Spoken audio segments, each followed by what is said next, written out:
मेरा नाम है विजय कुमार। आप देख रहे हैं कॉमिक्स पिटारा चैनल को। तो चलिए दोस्तों, राज कॉमिक्स में सुपर कमांडो ध्रुव की इस शानदार कॉमिक्स को शुरू करते हैं, जिसका नाम है मुझे मौत चाहिए। तो आप देख सकते हैं इसका कवर पृष्ठ जो कि कुछ इस तरह का है। तो चलिए इसकी शानदार स्टोरी को हम शुरू करते हैं। राजनगर अपने आप में एक अनोखा महानगर है।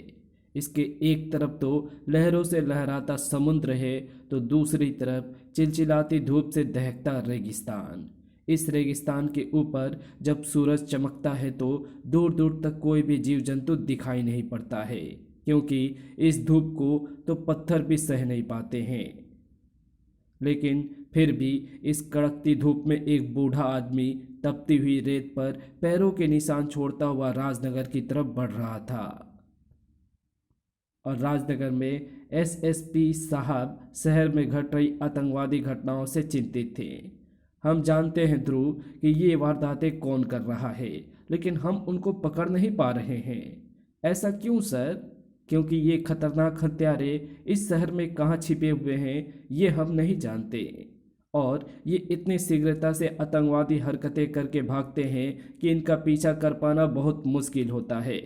इसका पता लगाने की जिम्मेदारी मैं लेता हूं सर। जल्द ही वे आतंकवादी आपकी गिरफ्त में होंगे। और लगभग इसी वक्त शहर के एक व्यस्त बाजार से गुजरती एक तेज वैन जरा धीमी हुई, और उसमें से एक शक्तिशाली हथगोला उछलकर सड़क पर आ गिरा।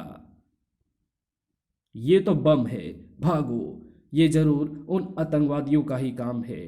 हे ईश्वर, अब तू ही रक्षा करना। सभी अपनी जान बचाने के लिए बम से दूर भागे।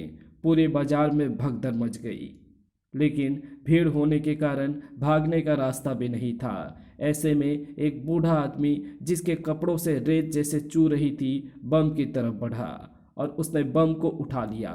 अरे पागल हो गए हो क्या? ये बम फटने वाला है, तुम्हारे चिथड़े उड़ जाएंगे। मेरे चिथड़े उड़ जाएंगे? काश इनकी बात सच होती। लेकिन मैं इस बम को ऐसे फटने नहीं दूंगा, वरना कई जानें चली जाएंगी, और मैं ये नहीं चाहता कि मेरे अलावा और भी कोई मरे। वो बूढ़ा बम को उठाकर भीड़ से दूर दौड़ा और हथगोले को अपने ही शरीर के नीचे दबाकर लेट गया। अगले ही क्षण बम फट गया, धड़ाम। लेकिन शरीर के नीचे दबा होने के कारण धमाके का असर दूर तक नहीं हुआ।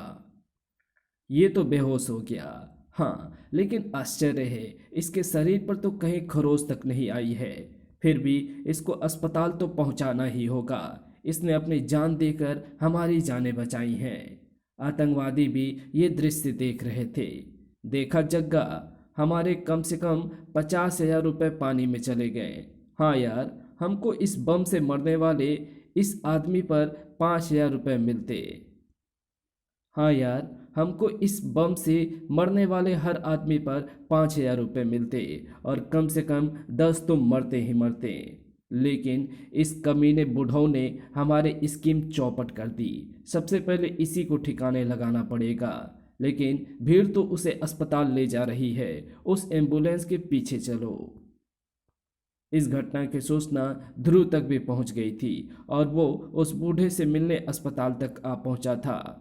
उसका शरीर ऊपर से तो बिल्कुल ठीक है ध्रुव, लेकिन उसको अंदरूनी चोट कितनी आई है ये तो उसके होश में आने पर ही पता चलेगा। ओह, उस भीड़ में वही एक ऐसा आदमी था जो भयभीत नहीं था। उसने जरूर उन आतंकवादियों को देखा होगा। मेरा उससे मिलना बहुत ज़रूरी है।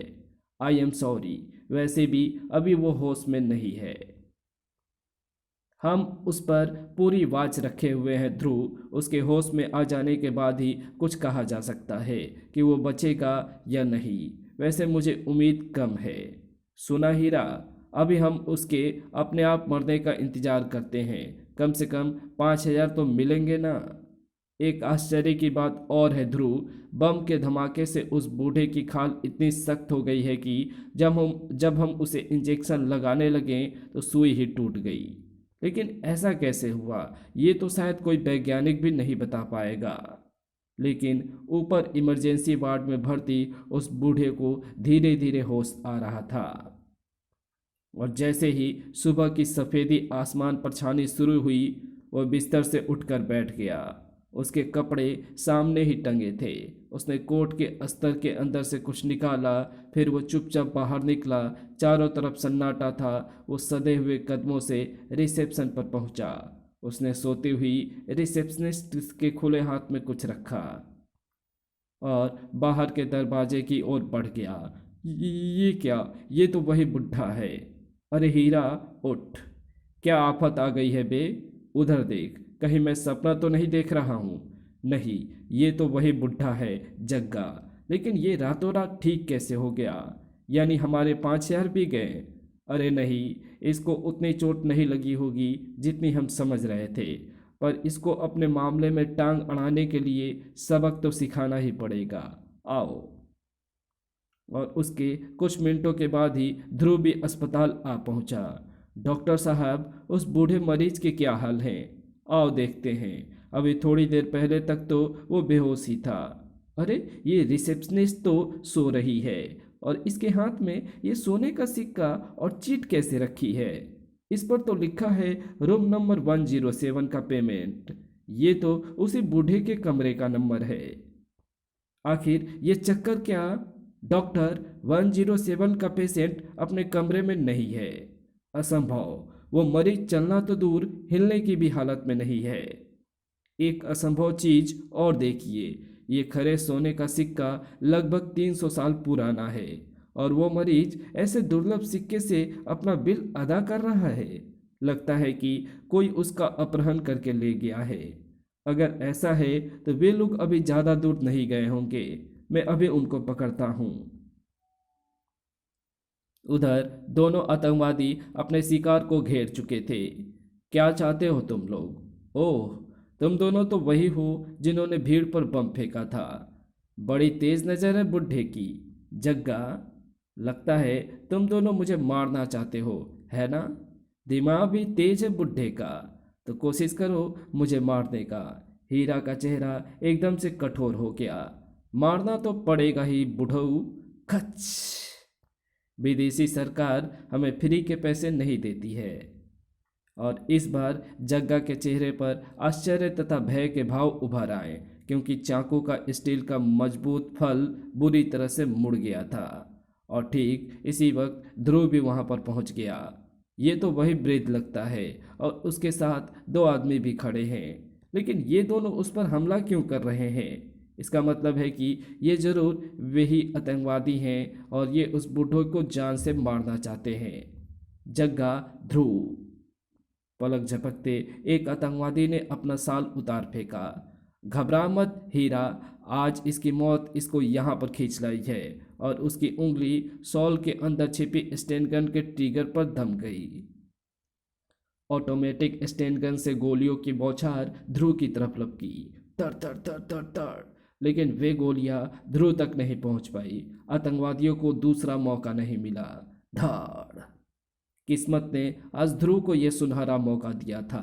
धड़ाक। और आतंकवादियों को भागने का अवसर देकर वो ये मौका गंवाना नहीं चाहता था। लेकिन इस पूरे समय में किसी का भी ध्यान उस बूढ़े की तरफ नहीं था। अब तक वो ये सारा माजरा खामोशी से देख रहा था। लेकिन फिर ना जाने क्यों उसने जमीन पर पड़ी स्टेन गन को उठाकर ध्रुव की तरफ तान दिया। इस बार चूंकि ध्रुव का ध्यान दूसरी तरफ था, इसलिए वो गोलियों से बच नहीं पाया। एक गोली ध्रुव की बाह से रगड़ खाती हुई निकली, और वो चीख कर नीचे गिर पड़ा। आओ भागो। आतंकवादी खुद आश्चर्यचकित थे। आज उनके शिकार ने ही उनको बचाया था, लेकिन सवाल जवाब का वक्त नहीं था। वे वैन में बैठकर भागे। अब मैं इनको भागने से नहीं रोक सकता। लेकिन इस बूढ़े ने मुझ पर हमला क्यों किया? मैं तो इसी को बचा रहा था, और ये चाकू टेढ़ा कैसे हो गया? और फिर अस्पताल में तुम्हारे सवालों को तो और छोर ही समझ में नहीं आ रहा है ध्रुव। ऐसा आदमी कौन हो सकता है जिस पर बम का भी असर ना हो, और जिसके शरीर से लगकर चाकू भी टेढ़ा हो जाए? मुझे तो लगता है कि उस बूढ़े का आतंकवादियों से सीधा संबंध है। ये सारा घटनाक्रम उनकी आपसी लड़ाई का नतीजा था। ध्रुव शांत रहा। वो कुछ सोच रहा था। डॉक्टर साहब, उस बूढ़े के वे कपड़े कहाँ हैं जिनको उसने अस्पताल में लाए जाते समय पहन रखा था? यहीं पर हैं। क्या तुम समझते हो कि वो इन चित्रों को लेने आएगा? ये रहे उसके पैंट और कोट। कमीज और बाकी कपड़े रखने की हालत में नहीं थे। कोई बात नहीं है डॉक्टर साहब, मेरा काम शायद कोट पैंट से ही हो जाए। और शीघ्र ही ध्रुव ने बूढ़े के कपड़ों की जांच पड़ताल कर डाली। इनकी जेबें में तो कुछ नहीं है सिवाय धूल और रेत। रेत? इस पैंट के पैचों में भी रेत भरी है, रेगिस्तान के रेत। ध्रुव का दिमाग तेजी से काम करने लगा। पैचों में रेत? यानी ये बूढ़ा रेगिस्तान से पैदल चलकर यहाँ तक आया है और इस रेत के रंग में थोड़ी सी लाली है। और ऐसी खास रेत तो रेगिस्तान के सिर्फ उत्तरी छोर पर मिलती है। और जब ध्रुव अस्पताल से बाहर आया तो उसका इरादा बदल चुका था। आतंकवादियों को तो मैं पकड़ ही लूंगा। इस वक्त मुझे आतंकवादियों से ज़्यादा दिलचस्पी उस बुढ़े में है। लेकिन दूसरी तरफ आतंकवादियों के गुप्त अड्डे पर तो ये माजरा है। लेकिन तुमने हमारे आदमियों की मदद क्यों की? उन्होंने तो तुम्हारी जान लेने की कोशिश की थी ना? मैंने तुम्हारे आदमियों की मदद इसलिए की क्योंकि इन लोगों ने मेरी जान लेने की कोशिश की थी। दरअसल मुझे मौत चाहिए। मौत चाहिए? तो इसमें मुश्किल क्या है? जाकर रेल की पटरी पर लेट जाओ, पहाड़ से छलांग लगा दो, कनपट्टी पर गोली मार दो। ये सब मैं कर चुका हूँ। ये सब तुम कर चुके हो और फिर भी जिंदा हो। सठिया गए हो क्या बुढ़ऊ? अगर मैं सच बोलूँगा तो तुम सठिया जाओगे। और चाकू तो तुमने ही मुझे मारा था, वही चाकू जिसका फल टेढ़ा हो गया था। हाँ हाँ, लेकिन वो कैसे? ये सोचकर तुम अपने दिमाग को कष्ट मत दो सुप्रीमो। ये बूढ़ा जो कुछ कह रहा है वो सुनने में असंभव तो ज़रूर लगता है, लेकिन हमारे पास इसकी कहानी का सच्चाई के प्रमाण है। तब तो हम इसका इस्तेमाल अपने रास्ते का सबसे बड़ा कांटा हटाने के लिए करेंगे। हाँ, हमको आप पर यकीन है बुजुर्गवार, लेकिन हमारे पास ऐसा कोई तरीका नहीं है जिससे हम आपकी इच्छा पूरी कर सके। आपकी मृत्यु का रास्ता केवल एक ही व्यक्ति निकाल सकता है और वो व्यक्ति है सुपर कमांडो ध्रुव। ये कौन है? वही लड़का जिस पर आपने स्टैन गन से गोलियां चलाई थी। लेकिन इसके लिए आपको उसे जान से मारने की पूरी कोशिश करनी पड़ेगी ताकि वो भी आपको ख़त्म करने के लिए कोई कसर ना उठा रखे। वो इस वक्त कहाँ है इसका पता मेरे आदमी आपको बता देंगे।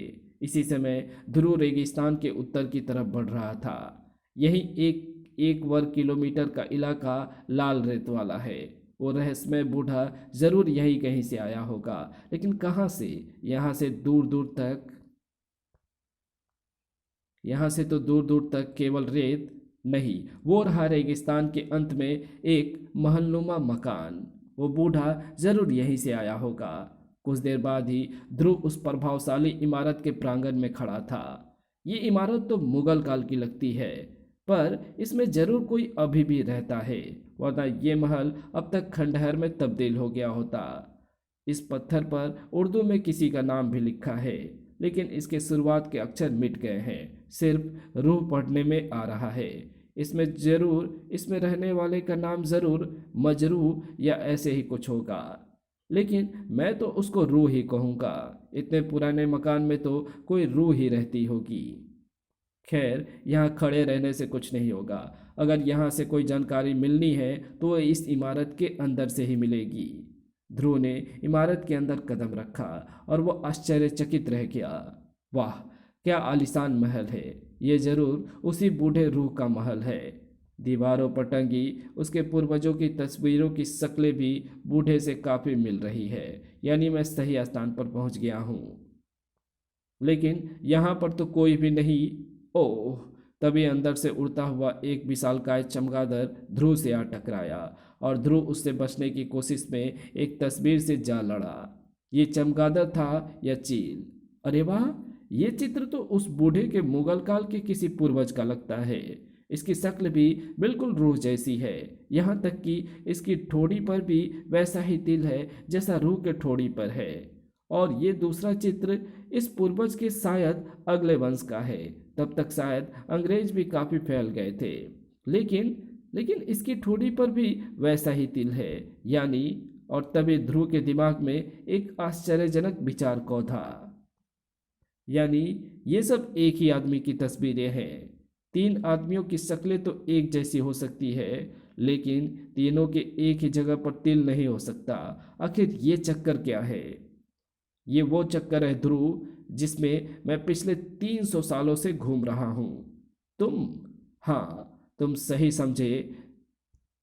ये सारी तस्वीरें मेरे पूर्वजों की नहीं, मेरी ही है। ओह, तो मैं धोखा खा गया। मुझे ये तस्वीरें देखने में 250-300 साल पुरानी लगी। ठीक लगी। ये पहली तस्वीर मैंने तब बनवाई थी जब मैं औरंगजेब की बड़ी अदालत का काजी था, यानी मुख्य न्यायाधीश। औरंगजेब? लेकिन वो तो कई सौ साल पहले। कई सौ नहीं, सिर्फ 300 साल पहले। इतने साल बीत गए कि अब तो मुझको अपना नाम भी याद नहीं है। वैसे मुझको तुम्हारे द्वारा दिया गया नाम रूह पसंद आया, लेकिन मुझको इतना याद है कि वो ज़माना फ़कीरों, सूफी और संतों का ज़माना था।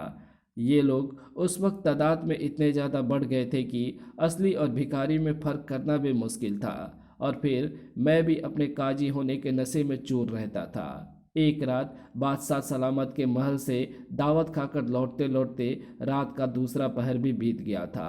मैं थका हुआ भी था। बिस्तर पर लेटते ही मुझे नींद आ गई।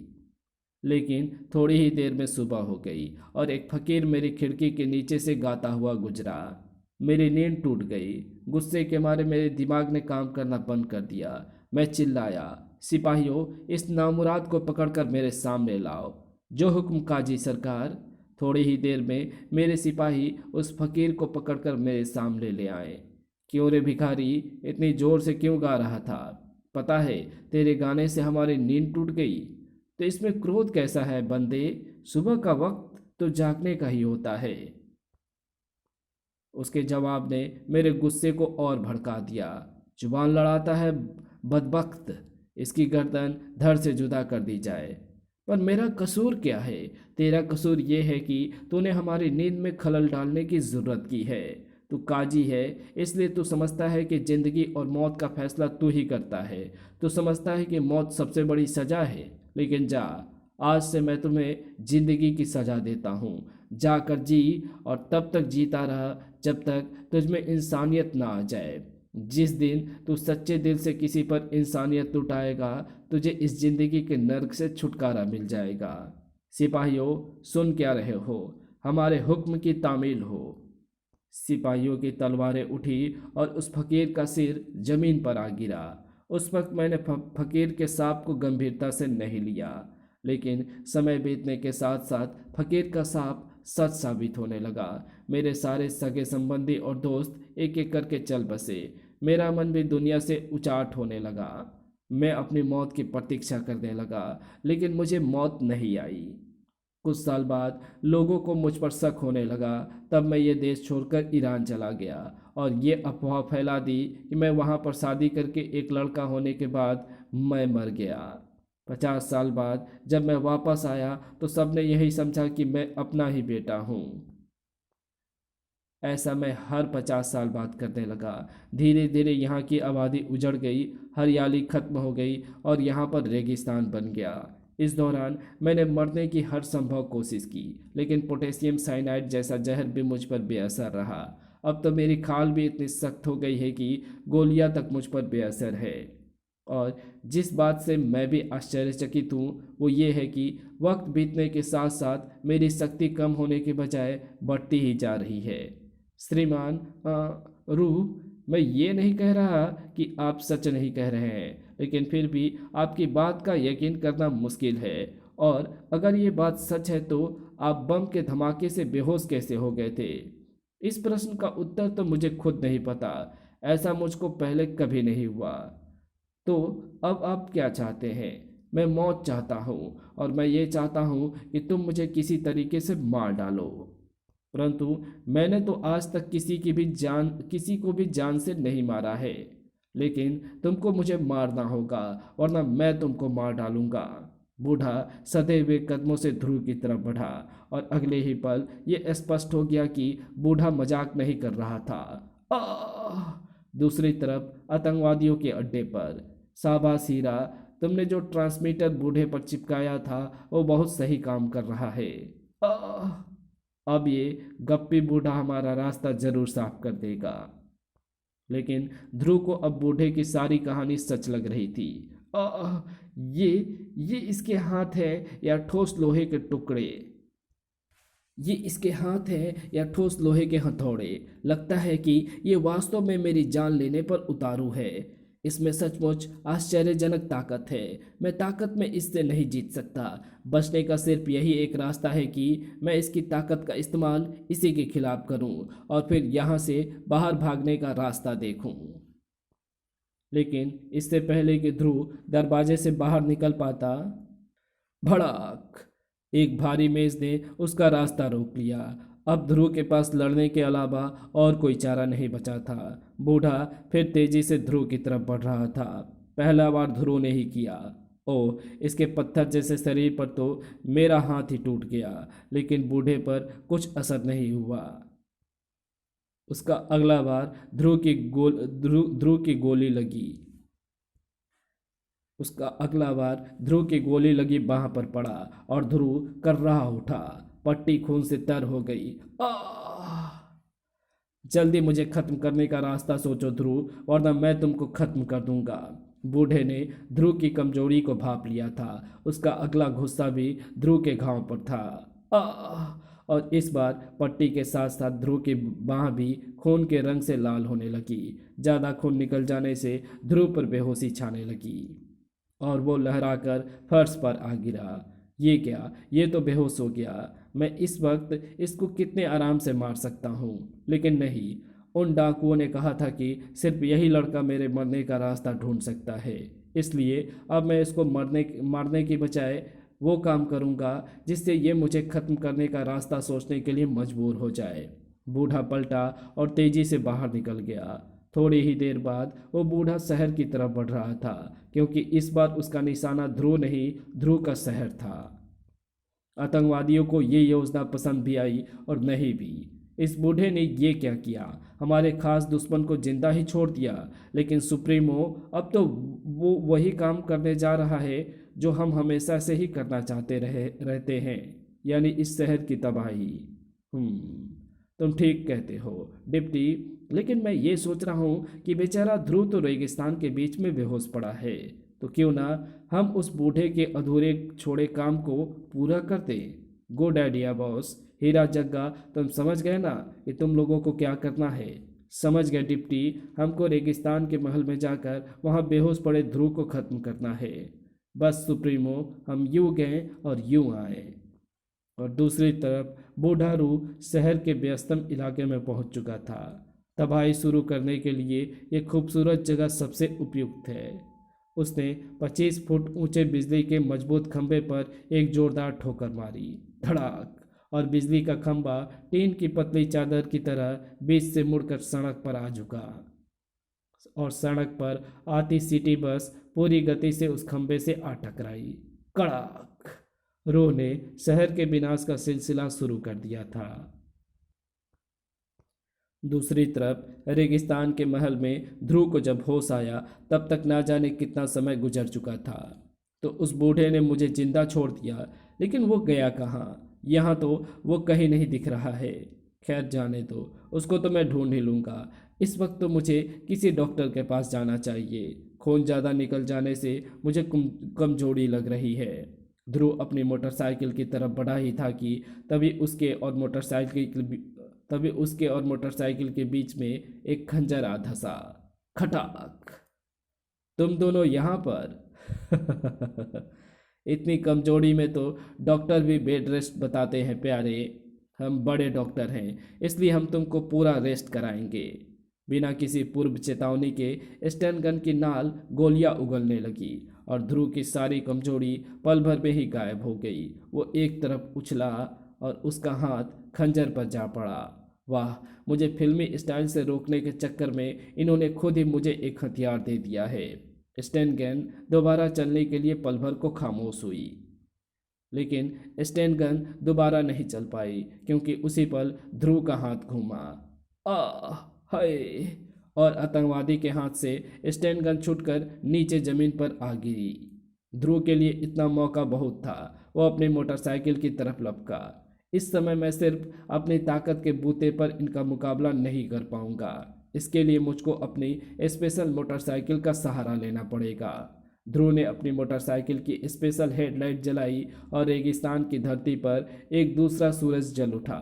दोनों आतंकवादियों की आंखें चुधिया गई। कुछ पलों के लिए उनको दिखाई देना बंद हो गया और इन कुछ क्षणों में ही सारा खेल खत्म हो गया। कमजोर ध्रुव के घूंसे भी दोनों आतंकवादियों के लिए बहुत थे। ढिसुम ताड़। ध्रुव एक बार फिर शहर की तरफ बढ़ चला, लेकिन इस बार वो अकेला नहीं था। उसके साथ दो सवारियां और भी थी। लेकिन शहर में घुसते ही ध्रुव का दिमाग चकरा गया, क्योंकि इस वक्त शहर में और रेगिस्तान में जरा सा भी फर्क नहीं था। चारों तरफ की गई भयानक तोड़फोड़ इस बात की गवाही दे रही थी कि अभी अभी यहाँ से कोई भीषण तूफान गुजरा है। ये सब कैसे हुआ भाई? ध्रुव साहब, मैं सच बताऊंगा तो आप कहेंगे कि मैं ड्यूटी पर पिए हुए हूँ। ये सारी तोड़फोड़ एक बूढ़े ने की है, जो दिखने में ऐसा लगता है जैसे एक झापड़ में मर जाएगा। लेकिन जब मैंने उसे रोकने की कोशिश की तो उसने मुझे एक झापड़ मारा। उसके बाद मुझे अभी अभी होश आया है। वो अपने एक झापड़ से शायद शेर को भी मार सकता है कांस्टेबल। इसलिए सर मत करो और मुझे ये बताओ कि वो बूढ़ा गया किधर है? वो शक्ति नगर की तरफ गया है ध्रुव साहब। तो तुम इन आतंकवादियों को संभालो, मैं उसे देखता हूँ। आतंकवादी, और वो भी दो? हमारे ध्रुव साहब भी बस कमाल हैं। दूसरी तरफ बूढ़ा रूप परेशान था। इतनी तबाही देखकर तो वो लड़का ध्रुव मुझे खत्म करने का कोई ना कोई रास्ता अवश्य निकाल लेगा। लेकिन वो अब तक आया क्यों नहीं? कहीं वो मर नहीं? नहीं, ऐसा नहीं हो सकता है। शायद उसको यहाँ तक बुलाने के लिए इतनी तबाही काफ़ी नहीं। धड़ाम।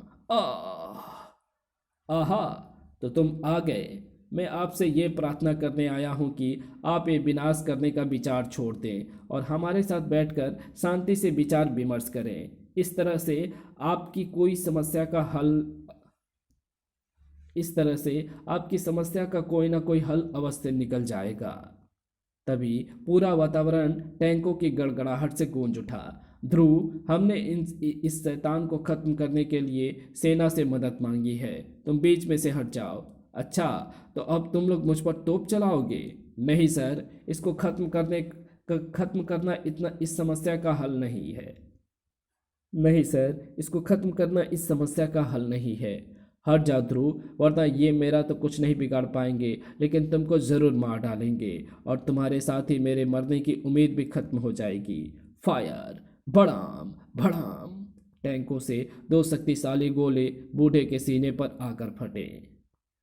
वह कुछ क्षणों के लिए जमीन पर आ गिरा, लेकिन फिर वो धीरे धीरे उठा। ओह, ना जाने क्यों मुझ पर फिर वैसे ही बेहोशी छा गई थी, लेकिन इस बार असर कम देर तक रहा। अब मैं ठीक हूँ, लेकिन इन सैनिकों को ये समझाना ही पड़ेगा कि मुझ पर किसी भी तरह के हमले बेकार हैं। सर, हमला बेअसर रहा और अब वो बूढ़ा हमारी तरफ बढ़ रहा है। सभी बूढ़े की इस हरकत से हैरान थे। अब ये बूढ़ा रूह क्या करेगा? टैंकों को रोकना इतना आसान नहीं है। लेकिन अगले ही कुछ क्षणों में ध्रुव को अपने सवाल का जवाब मिल गया। आश्चर्यजनक, लेकिन टैंकों के हमले ने मुझे वो समाधान दे दिया है जिससे मैं रूह को शायद रोक सकूंगा। लेकिन इसके लिए मुझे रूह को फैक्ट्री एरिया की तरफ ले जाना पड़ेगा। ध्रुव, रुक जाओ। अब मुझसे बचकर भागना असंभव है। बिना मुझे मारे तुम यहाँ से नहीं जा सकते। मैं तुम्हारा पीछा दुनिया के अंत तक नहीं छोड़ूंगा और इस बार तुमको खत्म करके ही दम लूंगा। ठीक है रूह, क्योंकि अगर तुमने मेरा पीछा छोड़ दिया तो मेरी योजना चौपट हो जाएगी। दूसरी तरफ आतंकवादी अपने ट्रांसमीटर पर पूरा घटनाक्रम सुन रहे थे। ये ध्रुव यहाँ कैसे पहुँच गया? इसका मतलब है कि जग्गा और हीरा अपने काम में असफल रहे। अब तो इस काम के लिए मुझे खुद ही जाना होगा। तुम सब लोग अपने अपने हथियार लेकर तैयार हो जाओ। इस बार ये मौका हमारे हाथ से नहीं निकलना चाहिए। उधर ध्रुव बूढ़े को खींचता हुआ शहर से बाहर ले आया। अपने प्लान के मुताबिक मैं इसको फैक्ट्री एरिया तक खींच लाया। अब देखना यह है कि मेरा प्लान काम करता है या नहीं। ओफ, यहाँ पर कैसी अजीब अजीब सी गंध आ रही है। उधर ध्रुव के पीछे दौड़ता बूढ़ा अचानक रुक गया। ओह, मुझ पर फिर से बेहोशी छा रही है। ये महक कैसी है? लगता है मुझे इसी महक के कारण बेहोशी आ रही है। मैं इस गंदी बू की जड़ को खत्म कर दूंगा। और वो जड़ ये इमारत है जहाँ से ये बू आ रही है। भागो, ये तो वही बुढ़ा है जिसके बारे में रेडियो से विशेष सूचना आ रही है। कड़ाक। घबरा मत, न्यूज में साफ कहा गया है कि इसने अब तक किसी की जान नहीं ली है। बूढ़े को किसी की जान लेने में कोई दिलचस्पी भी थी भी नहीं। वो तो उस दम घोटने वाली महक के स्रोत को नष्ट करना चाहता था। रूह तो उस फैक्ट्री में घुस गया, यानी अब मेरा काम और आसान हो गया है। टैंकों के हमले से ये साफ हो गया है कि रूह वायु प्रदूषण नहीं सह सकता है, क्योंकि वो आज से 300 साल पहले का मनुष्य है, जब वायु प्रदूषण ना के बराबर था। इसलिए ये सबसे पहले बम के धुएं से रात भर बेहोश रहा था, लेकिन धीरे धीरे ये वायु प्रदूषण का थोड़ा आदी हो गया होगा, क्योंकि टैंकों के हमले के कारण हुए धुएं ने इस पर ज़्यादा असर नहीं किया। यही कारण है कि जिससे मैं रूह को फैक्ट्री एरिया में खींच कर लाया, जहाँ पर तो वायु प्रदूषण इतना ज़्यादा है कि उसको हम लोग तक नहीं सह पाते। इधर ध्रुव अपने विचारों में खोया हुआ था और उधर रूह लगभग पूरी फैक्ट्री तबाह कर चुका था। कड़ाक। लेकिन बूढ़ा रूह यहीं पर गलती कर गया, क्योंकि वो गंध के स्रोत को खत्म करने के चक्कर में उस स्रोत के और पास आ गया था। उसका दम और तेजी से घुटने लगा और वो अपने होश खोकर एक बार फिर नीचे आ गिरा। ओह, बेहोश होते होते भी इसने पूरी फैक्ट्री तबाह कर दी, लेकिन इस कीमत पर भी इसको पकड़ पाना सस्ता सौदा है। तभी जलती हुई फैक्ट्री के टूटे गेट से एक गाड़ी अंदर दाखिल हुई। वो रहा। ट्रांसमीटर के सिग्नलों ने हमको बिल्कुल सही जगह पर पहुंचा दिया। अब हम इससे जग्गा और हीरा की गिरफ्तारी का बदला लेंगे। जग्गा और हीरा, ये तो शायद उन आतंकवादियों के नाम है, लेकिन ये सब उनके ही साथी हैं। गोली मार दो सुप्रीमो। नहीं, ये छोकरा इतनी आसान मौत के काबिल नहीं है। सबसे पहले इसको जग्गा और हीरा की कीमत चुकानी है, और वो कीमत इससे मेरे घूसे वसूल करेंगे। लेकिन इस बीच अगर ये मुझ पर पलट कर वार करे तो इस पर बेझिक होकर गोली चला देना, और जब तक ये मेरे हाथों से अपनी हड्डियां तुड़वाता रहे तब तक खामोशी से तमाशा देखना। आह! ये तो पक्का है कि मेरे पलट कर वार करते ही मुझ पर तनी बंदूकें मेरे शरीर को छलनी कर देंगी। धप! इसलिए मौका मिलने तक मार खाने के अलावा और कोई चारा नहीं है। ध्रुव जमीन पर आ गिरा। उसका बदन कांच के टूटे टुकड़े पर आ गिरा, और ध्रुव ने इस मौके का भरपूर फायदा उठाया। उसने देखते ही देखते पैतरा बदला और सुप्रीमो का शरीर एक मजबूत सिकंजे में कस गया। उसकी गर्दन पर एक टूटे कांच का धारदार टुकड़ा आ लगा। अपने आदमियों से कहो कि वे 5 सेकंड के अंदर अंदर अपने हथियार पानी की टंकी में फेंक दें, वरना आह! फेंक दो, फेंक दो। एक के बाद एक कई छपाके हुए और भारी भारी हथियार पानी के तल में बैठने लगे। छपाक छपाक। शाबाश, अब तुम सब अपनी जीप में चलकर बैठो और पुलिस के आने तक अच्छे बच्चों की तरह चुपचाप इंतजार। लेकिन फैक्ट्री की ध्वस्त हो चुकी इमारत से मलबा अभी भी गिर रहा था। आह! अब तक कमजोरी लगने के बावजूद ध्रुव जोश में काम कर रहा था, लेकिन इस भयंकर चोट को वो सह नहीं पाया। किस्मत हमारे साथ है डिप्टी, अब इसको भून डालो। लेकिन सुप्रीमो, सारी बंदूकें तो हमने पानी की टंकी में फेंक दी है। कोई बात नहीं, कोई बात नहीं। आदमी को मारने के 50 तरीके होते हैं। इस लौंडे को खंभे से बांध दो, और नाथू तू जाकर गाड़ी से पेट्रोल का कनस्तर निकाल ला। देखते ही देखते सारा इंतजाम हो गया। अब सिर्फ एक चिंगारी की देर थी और ध्रुव के चारों तरफ से भयंकर लपटें भभक उठी। लेकिन अब तक फैक्ट्री का प्लांट जल चुका था और रसायनों की वो महक जिसने बूढ़े रूह को बेहोशी की कैद में जकड़ रखा था खत्म हो गई थी। अब रूह को होश आ रहा था। आंख खुलते ही उसकी नज़र जिस दृश्य पर पड़ी उसने रूह को क्रोधित कर दिया। ये डाकू ध्रुव को जला देना चाहते हैं, उस लड़के को जिसको मैंने हर हर संभव तरीके से परेशान किया, लेकिन फिर भी इसने मेरी ही जान बचानी चाहिए। इस बुरे काम के लिए इन डाकुओं को दोजख की आग में जलना पड़ेगा सुप्रीमो। लेकिन इससे पहले कि खुशी में डूबे आतंकवादी कुछ समझ पाते, पच फचाक रूह का प्रचंड गुस्सा उन पर कहर बनकर टूट पड़ा। धड़ाक फाड़। लेकिन आखिरी आतंकवादी की किस्मत तेज थी।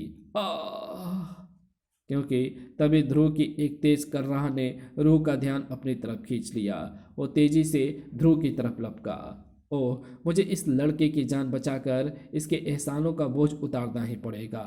अब तक ध्रुव के बूट सुलगने की गंध वातावरण में फैलने लगी थी, लेकिन रूह के एक शक्तिशाली झटके से ही रस्सी के टुकड़े टुकड़े हो गए। चटाक। पलक झपकते ही रूह ध्रुव को आग से बाहर निकालकर सुरक्षित स्थान पर ले आया। ध्रुव, ध्रुव, होश में आओ। ध्रुव ने धीरे धीरे आंखें खोली और रूह, ये तुमको क्या हो रहा है? तुम्हारे चेहरे पर से तो खाल गायब हो रही है। हाँ ध्रुव, आज मैंने 300 सालों में पहली बार अपना स्वार्थ भूलकर किसी की जान बचाकर सच्ची इंसानियत का काम किया है। फकीर के साहब के मुताबिक अब मुझे जिंदगी से छुटकारा मिलेगा। ध्रुव के विस्मित आंखों के सामने ही रूह का शरीर धीरे धीरे मिट्टी में मिल गया। जीप रोको राम सिंह, वो रहा ध्रुव, लेकिन वो बूढ़ा कहीं दिखाई नहीं दे रहा है। वो बूढ़ा कहाँ गया ध्रुव? हमको उसे हर कीमत पर पकड़कर कानून के हवाले करना है। अब उसको कोई नहीं पकड़ सकता सर। वो जहाँ से आया था वहीं पर वापस चला गया। अब हमारा शहर सुरक्षित है। पर ना जाने क्यों ध्रुव की आंखों से 2 आंसू टपक पड़े। इसी के साथ ध्रुव की यह शानदार कहानी यहीं समाप्त होती है। तो आपको ये वीडियो कैसी लगी? अगर आपको ये वीडियो पसंद आई हो तो इस वीडियो को लाइक शेयर कमेंट ज़रूर कर देना। चैनल पर नए हो तो चैनल को सब्सक्राइब कर ऑल नोटिफिकेशन को सिलेक्ट ज़रूर कर लेना। Thanks for watching my videos.